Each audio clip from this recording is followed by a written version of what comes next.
Salut à toutes et à tous et bienvenue dans ce nouveau tutoriel Affinity Photo. Comme on l'a pu le faire pour Photoshop il y a quelques temps, on va aujourd'hui s'attaquer aux différents outils de flou de profondeur proposés par le logiciel de Serif. L'objectif étant de vous permettre de créer du contraste dans vos compositions, dans vos retouches photos et dans vos projets.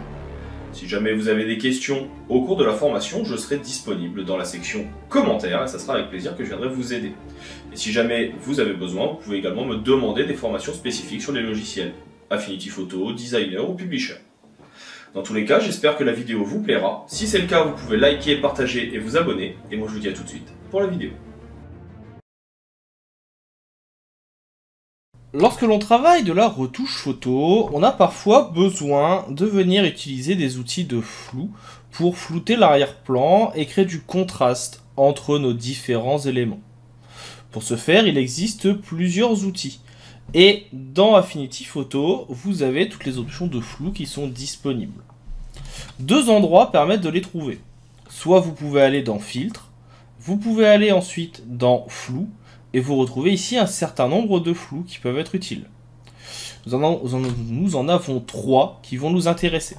Flou de l'objectif, de profondeur de champ et de champ. Ces filtres, vous les retrouvez également en cliquant sur le sablier qui est ici. Vous aurez alors un certain nombre de filtres disponibles, dont objectif, profondeur de champ et de champ. La différence, c'est que les flous dynamiques présents dans le sablier peuvent être modifiés à tout moment, ce qui n'est pas le cas des filtres que l'on va réaliser en passant par le menu dont on a traité il y a quelques instants. Si vous prenez le flou de champ, qui est ici, vous allez alors avoir la possibilité de flouter votre photo. Vous avez ici un nombre de poignées qui va augmenter tout simplement, un niveau de poignée, je veux dire, l'effet de flou et la puissance des poignées sélectionnées suivant ce que vous voulez mettre en place. Là pour le moment je n'ai qu'une seule poignée, qui est celle qui est ici, qui va me permettre par exemple de flouter au premier plan. Je vais également cliquer sur conserver l'alpha à cet endroit qui permet d'éviter que quand je floute, les éléments qui disparaissent sur les bords ne soient plus visibles.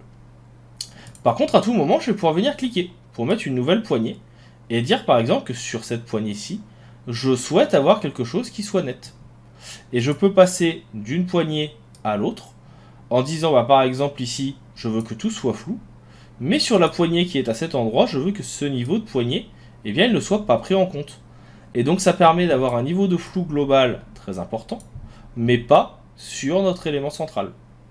Et je peux à tout moment venir rajouter d'autres poignées qui vont permettre de flouter différentes zones de ma photo, tout en ne venant pas flouter la partie qui est ici.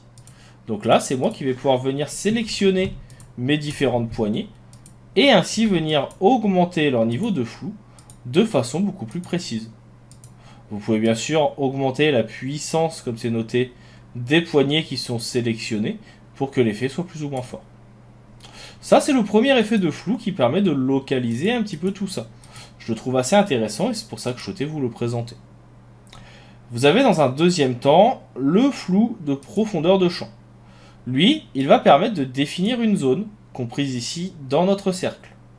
On va retrouver alors la possibilité d'augmenter, toujours ici le rayon, et de flouter tout ce qui est à l'extérieur du cercle. On pourra également jouer sur de la vibrance, qui va augmenter les contrastes dans le cercle et pas à l'extérieur, et la clarté, qui vont permettre d'ajouter du détail. Ces cercles peuvent être modifiés. C'est-à-dire que vous pouvez venir modifier l'effet elliptique, comme je suis en train de le faire, mais vous pouvez également venir modifier la taille des cercles pour avoir quelque chose qui soit un peu plus précis, si vous voulez par exemple zoomer sur un élément spécifique. L'idée étant, comme vous le voyez, de pouvoir venir simuler la profondeur de champ que vous auriez avec un appareil photo. On est sur un mode elliptique, mais vous avez également ce que l'on appelle le mode maquette, qui est utilisé pour faire ce que l'on appelle du tilt shift. Donc le tilt shift, ça va permettre de venir sélectionner ici notre élément. On va pouvoir venir réduire aussi l'espace entre nos éléments. Je vous invite ici à appuyer sur la touche Shift pour ne pas que ça parte comme je l'ai fait juste avant dans tous les sens. Shift, ça bloque les éléments.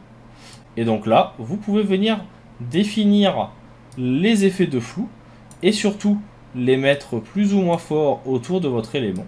Et c'est ainsi qu'on fait ce qu'on appelle donc ces effets de maquette, parce que ça va donner l'impression ici d'avoir quelque chose de très net et que le reste soit flou, comme si on était sur quelque chose qui était en fait tout petit et non pas extrêmement grand.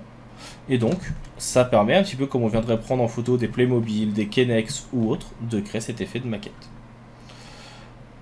Le dernier effet de flou que je souhaitais vous présenter dans cette vidéo s'appelle donc le flou de l'objectif. Lui, il va permettre de venir flouter votre photo comme si vous étiez globalement venu modifier votre profondeur de champ avec votre objectif directement. Vous pouvez modifier le rayon, ici, le nombre de lames, c'est-à-dire est-ce que vous allez avoir un flou avec plus ou moins de lames sur votre objectif, et donc avoir la lumière qui passe plus ou moins forte, la courbure de lame, le facteur de croissance et la couleur de croissance pour créer des effets dits de bokeh, et bien sûr la possibilité de modifier le rendu à tout moment. Donc ça c'est intéressant aussi, surtout si vous avez raté votre flou et que vous voulez l'améliorer. L'avantage qu'on va avoir ici, c'est que vous avez notre effet qui est présent. Je peux même venir le mettre au-dessus pour qu'il soit à l'extérieur de notre arrière-plan. Et on peut y ajouter un masque de fusion. Pourquoi? Tout simplement parce que comme ça, je peux venir manuellement définir ce que je veux garder flou ou non. Il suffira de venir peindre en noir ou en blanc. Et là, vous voyez que je peux venir, par exemple, peindre en noir au milieu pour flouter tout le reste, sauf mon château. Je peux venir modifier la dureté, donc pour avoir quelque chose avec un vrai cercle totalement circulaire. Cercle que je peux modifier en faisant Alt, CTRL et clic gauche. Et donc là, je peux par exemple venir dire que tout doit être flou, sauf cette partie, car je peux avoir envie de venir faire un effet de zoom. Je peux venir également avoir envie peut-être de faire un zoom un peu plus petit sur le village ou sur ce village. Et donc, pour par exemple un document que l'on va imprimer, pour un documentaire, ça permet de focaliser le regard à certains endroits. C'est assez important et utile, donc il ne faut pas le négliger. Voilà pour cette petite partie sur les effets de flou qui permettent de créer de la profondeur et du contraste dans Affinity. Si jamais vous avez des questions, je resterai bien sûr disponible dans la section commentaires ou entraide. N'hésitez pas à vous abonner, à liker et à partager si la vidéo vous a plu. Ça permet à la chaîne de continuer à se développer et à moi de continuer à vous proposer différents contenus. Dans tous les cas, je vous dis maintenant à bientôt et je vous souhaite une bonne continuation.